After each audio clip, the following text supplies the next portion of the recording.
আমি তোমায় যত শুনিয়েছিলাম গান, আমি তোমায় যত শুনিয়েছিলাম গান, আমি তোমায় যত, তার বদলে আমি চাইনি কোনো দান, আমি তোমায় যত। আজও অম্লান তাঁর কণ্ঠ মাধুর্য, তাঁর গাওয়া হিন্দি, বাংলা বা রবি ঠাকুরের গানে সেই সুরেলা মাদকতা আজও আচ্ছন্ন করে শ্রোতার মন। সেকালের অন্যতম গায়ক অভিনেতাদের মধ্যে তিনি আজও এক উজ্জ্বল নক্ষত্র। রেকর্ড, ক্যাসেট, সিডির যুগ পেরিয়েও তিনি প্রবাদ প্রতিম।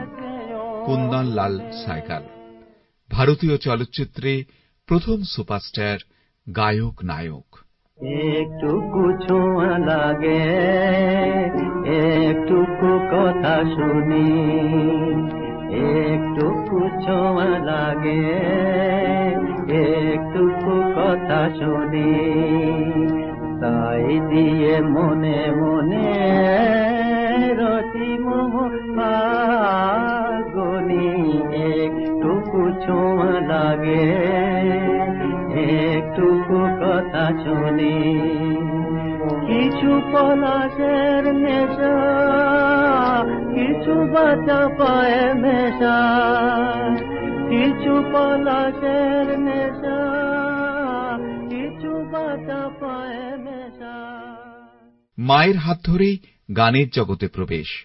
ভজন, কীর্তন সহ হিন্দুস্তানি ক্লাসিক্যাল মিউজিকের শিক্ষাও নিয়েছিলেন। বাবুল মোরা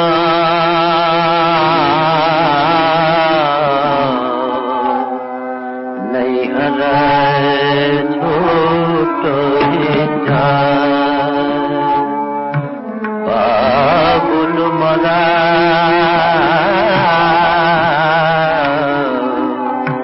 নৈহরা ছোট বাবুল মোরা মোরা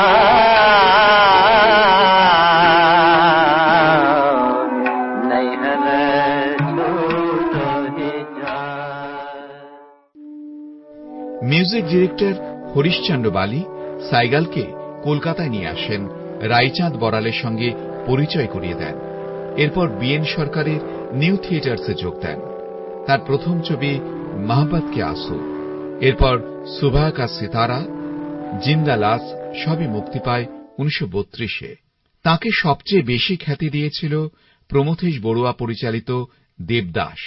এ ছবিতে গানও গেয়েছেন তিনি।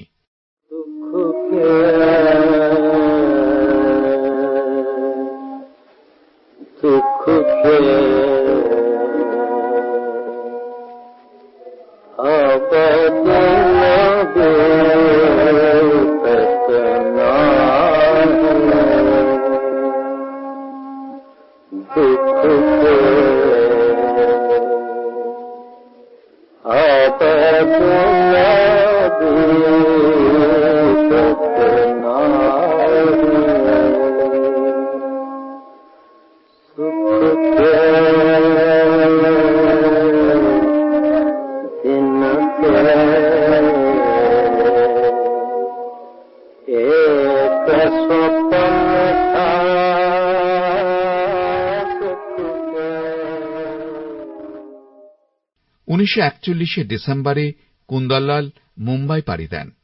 সেখানেই বেশ কিছু ছবিতে তাঁর অভিনয় ও গান আজও স্মরণীয়। ভক্ত সুরদাস, তানসেন, দেশের মাটি, সাথী, মাই সিস্টার, জিন্দেগি, স্ট্রিট সিঙ্গারে তার গান ও অভিনয় একসময় মানুষের মুখে মুখে ফিরত। এক গভীর পরোপকারী মন ছিল তাঁর। গভীর রাতে বাড়ি ফেরার পথে জুহুতে এক ভিখারিকে ঠান্ডায় কাঁপতে দেখে তিনি নিজের গায়ের কোট খুলে তাকে পরিয়ে দিয়েছিলেন। মুম্বাই থাকাকালীন তাঁর বাড়িওয়ালা আর্থিক সমস্যায় তাঁকে 40,000 টাকার বিনিময়ে বাড়ি বিক্রির প্রস্তাব দেন।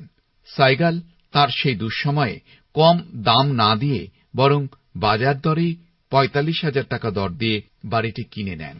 1947 সালের স্বাধীনতার বছরে মাত্র 42 বছর বয়সে আজকের দিনেই তাঁর জীবনাবসান হয়।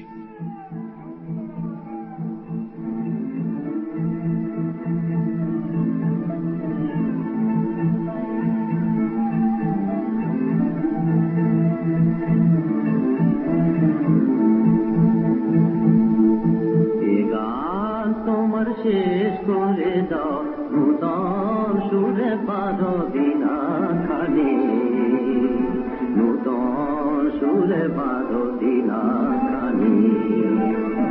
এ গান তোমার শেষ করে দাও নূতন সুরে পারবি না